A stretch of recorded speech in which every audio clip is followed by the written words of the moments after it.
Two guys of Minnesota sports flowing in their veins. Mackie and Judd on SKOR North and SKORNorth.com. They can't take a knee in that moment. I had one timeout left, so I was going to try to force them to do it twice if we could.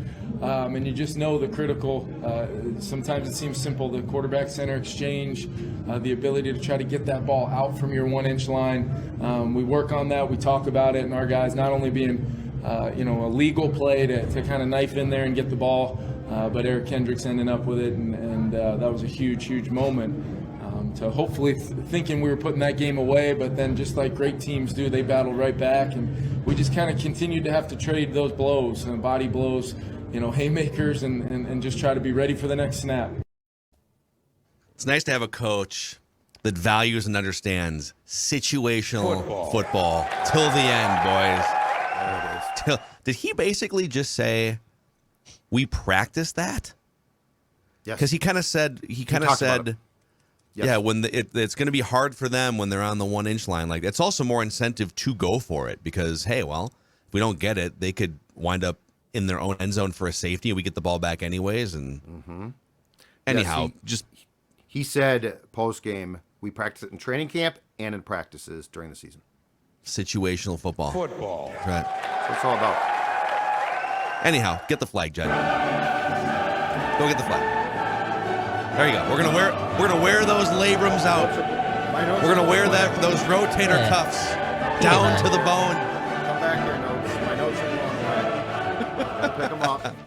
Very important. Oh, your notes hit the ground and everything. Yeah, my notes hit the ground.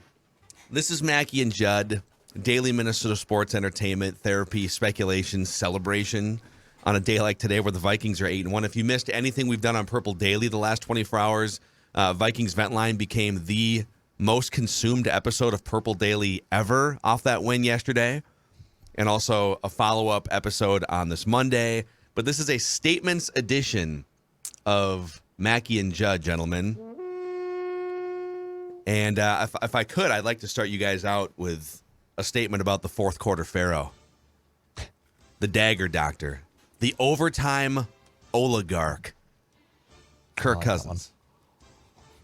So I looked up the stats here this morning, and if you just look at the overall rankings for him, so passer rating, QBR, even EPA is expected points added. It's more of a deeper dive analytic. So Cousins this morning ranks 20th in passer rating among quarterbacks. He was not that good yesterday statistically. It was actually one of his worst performances of the year statistically. 20th in passer rating on the season, 23rd in QBR, 17th in EPA. However, he leads the NFL now with 5 fourth-quarter comebacks, and we just crossed the halfway point of the season. So he could conceivably get 2 or 3 more fourth-quarter comebacks if they keep playing in these games. And so my statement is Kirk Cousins keeps his foot on the gas when faced with adversity. And I love this version of Kirk. This is Kirk O'Chains right here. Yeah. We saw the Clark Kent version of Superman. We saw old Kirk Cousins. We saw the Steve Urkel version in the first half, early second half. Kirk O'Chains, for the YouTube audience, made his appearance second half of the fourth quarter. Yes. I feel like, and this is maybe someone can help quantify this, and maybe I'm just wrong, but you tell me, it feels like when faced with adversity this season, he's more likely, in part because his coach is telling him, dude, it's okay. You're going to throw that second interception. I don't ever want to see that again, but whatever, dude. We still have a chance. We're going to get 3 or 4 more possessions. Keep chunking the ball down the field. Keep looking for Justin Jefferson down the field. And he does. It's like he has become a closer that's able to shake off the 3-run bomb he gave up last night. Hey, dude, you're going to get another shot here. Here's the ball. Just keep throwing 100 miles an hour. Mm-hmm. It feels like he's keeping his foot on the gas and being aggressive when he's been bad maybe early in the game. And he has now led fourth quarter comebacks in hostile environments in back-to-back weeks. Think about that for a second. Mm-hmm. I think in his first 3 years here, he officially led 2 total.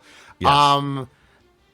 The game that I would compare this to in the difference between Kirk Cousins and Kirk O'Chains is San Francisco last year, was it? where he threw a bad pick and it ruined him. The rest of the game was just wiped out. He couldn't overcome that pick. You could tell he was thinking about that pick. He eventually lined up under right guard for a guy who'd been playing football forever. Like, think about that. That's not just a little, that's something that a high school flustered kid might do. Now, compare and contrast that to this guy, who, I don't know what they've told him, but here's how I see Kirk Cousins' approach as opposed to Cousins. I think the most important thing, especially for a quarterback in football, is to take every series as its own game. So if something goes wrong, guess what? You're almost certainly going to go back out there, and that series has nothing to do with the pick. That series has nothing to do with the failure. And so when Kirk Cousins actually takes the field after Kirk Cousins screws up, guess what happens? He's like, I don't care. And to your point, drives the ball down the field. He makes some questionable throws, but Justin Jefferson can catch them.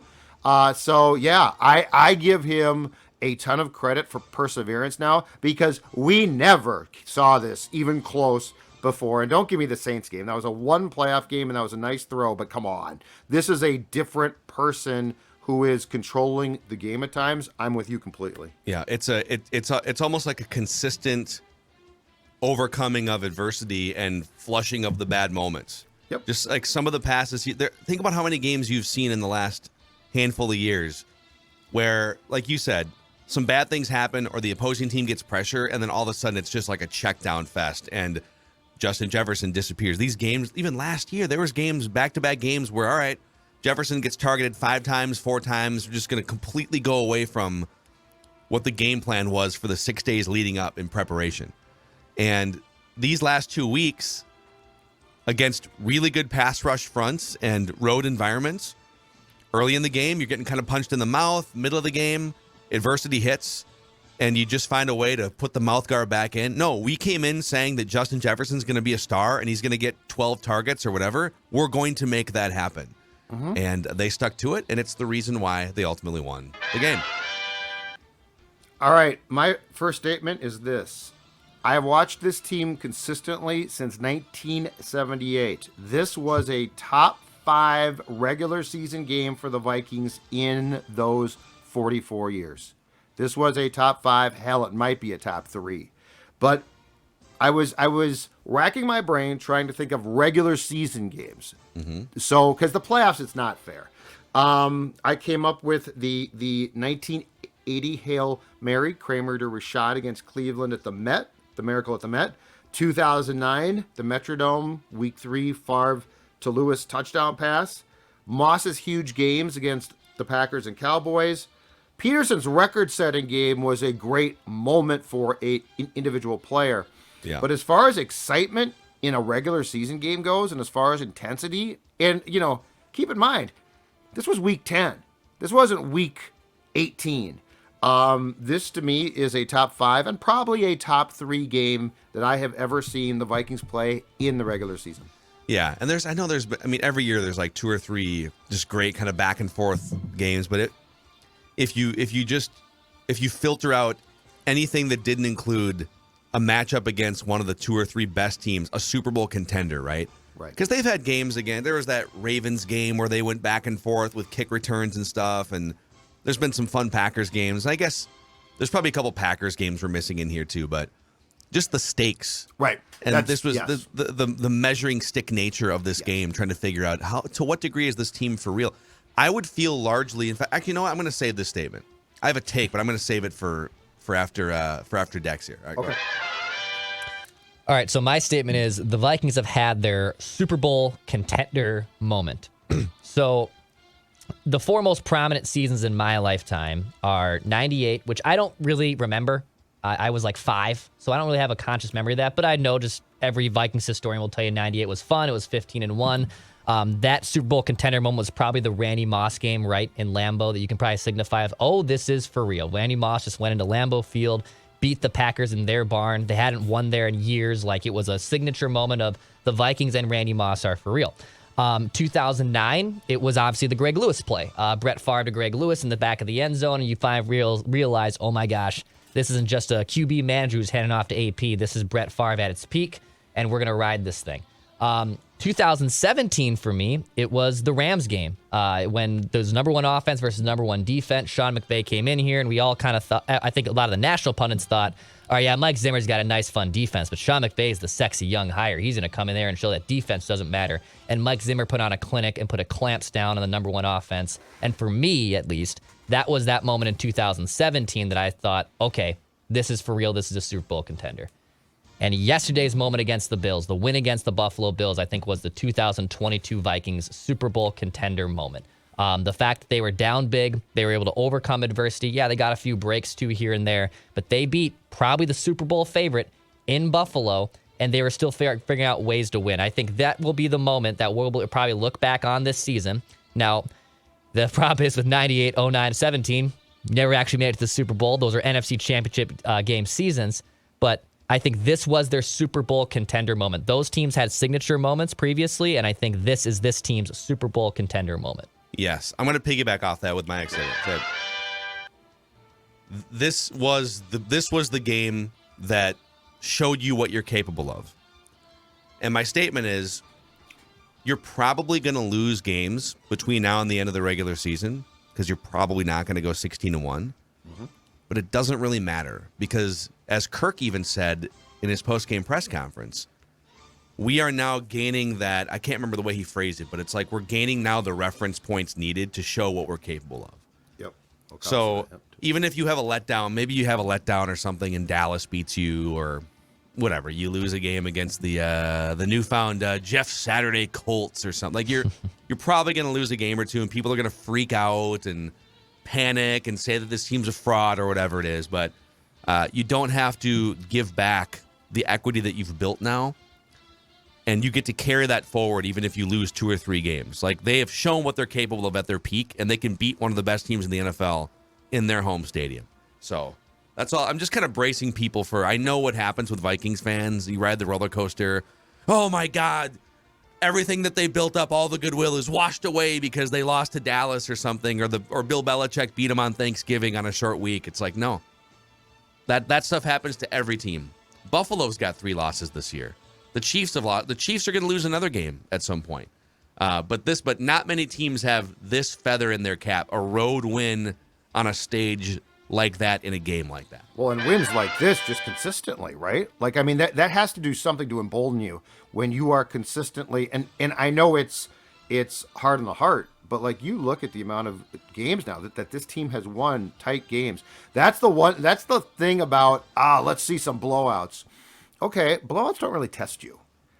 Like, if you're really good and you just win by, we won by 14, now we won by 17. Those are the teams that get set for a fall because they meet a good team, and it's like, oh my God, we're only up by 3 or we're down by 3. This team's not going to have that problem. All right, my next statement is this. Justin Jefferson now has his career-defining catch.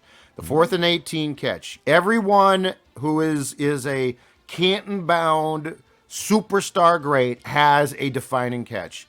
Heck, what's the one that OBJ had?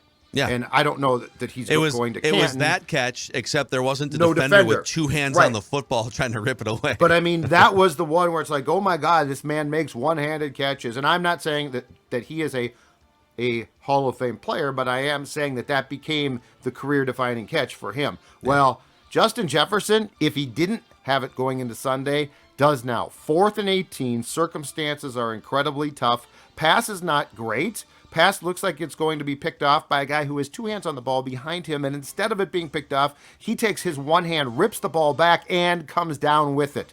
That will be the catch that will, as a good thing, follow Justin Jefferson around for a long time to come to define exactly how special a talent Justin is. Yes. God, I don't even know how. And the fact that it was a 4th and 18? Freddie Mitchell's hands need to take a seat. There's a new pair of hands that we need to thank around here. It's Justin Jefferson's. The strength that you have to have in your arm, though, to take a ball that's in the hands of 2 hands of a defender, and you rake it out with nothing to brace yourself with, really. Weren't you guys thinking too that once you saw the replay, he probably probably hit the ground or something, like probably bobbled Yeah. around the ground. Like I was fully expecting to see that on the replay, and it didn't. Yeah, I thought it was picked. I thought it was intercepted. I thought that was my first, like, crap. And I even sat down, and then initially, like, Shawn Michaels springboard drop kicked up onto the ground, and oh my God, he caught it. It was nuts. Absolutely It nuts. was sort of picked for a second. Yeah, It I was. thought it was. I mean, he Yeah, had I it thought it in was. his hands, Justin's hands back here, and then he somehow, it's just incredible. Yes, I think we're back to Declan here. Yeah. My next statement. All right, I'm a little critical here because I think I'm noticing a pattern here, and he's got to stop this. My statement is Kevin O'Connell is outsmarting himself on fourth down. He's outsmarting himself a little bit here. This is now the second time that we've had two chances, 3rd and 1, 4th and 1. And I believe neither of those 4 opportunities involved just a straight handoff up the middle. You're getting creative. You're getting rollouts. You're trying to push the ball down the field. It's 3rd and 1, 4th and 1. I love the illusion of complexity. I love that the in general scheme of this offense is trending. They're a top 10 offense. Finally, you have a quarterback who's embracing his superstars. KOC, keep it simple here. KISS, keep it simple, stupid. We don't got to do anything necessarily over the top. Hand the ball off for one of those plays. It's 3rd and 1, it's 4th and 1. You can figure out a way with a good enough running back to get 1 yard. So Kevin O'Connell, I think, is sometimes outsmarting himself a little bit here. And what I notice is both these times, I believe there have been timeouts or there's been a TV timeout. There's been time to really think about the play. If he was doing it in a panic, I can kind of understand that, hey, it's football a little bit. Things happen really fast. You got to make a decision. Boom, quick, let's go. What are we going to do? You've had time to think about this. And I think as that time has always trickled down, he keeps thinking about other ways to maybe be more deceptive on the 3rd and 4th and 1. Brother, just hand off the football. I think that's what I'm going. Yeah, He's outsmarting himself a bit. I'm torn on this a little bit because in general, I just feel like everything he has touched has turned to gold this year. And I think from a cultural standpoint, he very rarely seems overwhelmed in a game. He very rarely, just like the Bills did early in the game, he had to burn a timeout inside the first 2 minutes. I think I don't know if Kirk called it or O'Connell called it, but they were just kind of disorganized on like a 2nd down play. So rare. The broadcast crew even brought that up, saying he prides himself on just always having timeouts, and he had to burn one early in the second half. So whether it's from just always being prepared with, we know what the call is going to be, we know what the personnel grouping is going to be, we don't burn timeouts. I just think he's so organized, and he is a great culture setter, that I have a hard time questioning his logic. But I did find myself feeling the same way as Declan did a couple times. It's like, all right, guys, 3rd and 1, 4th and 1, just give it to Dallin. He loves that second play, man. Just give it He loves that second play. He thinks it's going to work. So, the Buffalo Bills were not a depleted team yesterday. That's my next statement. We spent a lot of people spent a lot of time sort of machinating over, well, if Case Keenum plays, then there's kind of an asterisk next to this. If you beat a Case Keenum Bills team, of course, I would have said, well, that defense alone, if you put up 30 points on that defense, that's a win. I mean, you're playing on the road against one of the, I think it was the best scoring defense in the league. They were allowing fewer than 15 points a game. But, if Case Keenum starts, it's going to be tough for this to really be a measuring stick game. And even if Josh Allen starts, well, he's going to basically have a sling on his right arm. They're just going to hand off 40 times. I don't know what they did to that guy's arm, if it was like a Mr. Miyagi special or if it was cortisone, but that did not look like a limited version of Josh Allen. He was just throwing darts all over the field. He was throwing deep outs 20, 30 yards down the field. Even at the end of the game, he's throwing deep outs to Gabe Davis, diving out of bounds and stuff. So I think you got Buffalo's best shot in that game. And you went toe-to-toe. So for all the talk about Buffalo being kind of a depleted team, I don't know. I mean, they had a couple guys out with injury. So did Darisaw left halfway through. Right. So yeah. I don't know that was a storyline at the end of the day. And I think ultimately Buffalo's secondary was depleted badly, but guess what? The Vikings attacked it. And the Vikings were missing. Yeah, but the Vikings attacked the it waiver too. guy at the end of the game. But I mean, you get credit for what you. So the Bills had, I think, a couple of safeties out and a corner out. But guess what? The Vikings said, okay, we have Justin Jefferson. Mm-hmm. So and yeah, it's week 10. Ain't no team going to throw out, 22 guys who are healthy, right? So yes, this to me, I'm with you completely. Given the quarterback situation, you get full credit for this win. Yeah. There's no, It's possible Josh Allen just had a nice pair of chill boys on, too. It just kind of makes everything feel a little more comfortable. Snug, as Randy likes to say. They're making me feel snug with the long underwear here. When it's So good. cold and windy and there's snow falling, you're in Buffalo or Minnesota, chill boys, long underwear, chill boys hooded sweatshirts, some of the most comfortable clothes you're going to find, gentlemen. Chillboys.com. It's a Minnesota-based company. You can find them online. Use the promo code SKOR15, that's SKOR 15, to get 15% off your first purchase. We are all big fans of what Chill Boys has brought to our lives over the past couple of years. So what you're telling me is I could get a purple pair of Chill Boys to represent deep down, and then I could get some SKOR North merch, and I could make it just nothing but a Vikings type day. Is that what you're telling me, Phil Mackey? You could do that, yes, and you would do that by going to scorenorth.com/shop if you want these Victory Monday hoodies. Scorenorth.com/shop. I love it. Okay, where are we at here? Who wants it? Who wants the ball? Okay, it's me, and here's my statement: the Vikings, it's now official, won the Stefon Diggs trade. Stefon Diggs is a marvelous player. He forced his way out. It was unfortunate. We don't think it was because of Kirk. We think it was because of, a justified unhappiness with how the offense ran the ball too much. So Stefon Diggs, who was a marvelous player here, has one of the most memorable catches, and it forever will be, in Vikings history. So this isn't denigrating him one bit, but the Vikings won that trade. And I will start with what we saw on Sunday, where Diggs was marvelous and Jefferson was better and Jefferson's team won. But I will also go to this age of player. The fact that while it's going to end soon, Justin is still on a rookie contract. Yeah. You are getting elite, arguably the best receiver right now in the National Football League, right? You are getting that performance on a rookie contract. What Phil and I have talked forever about Cousins' contract. It's not against Kirk. It's how do you fit contracts in? Well, guess what?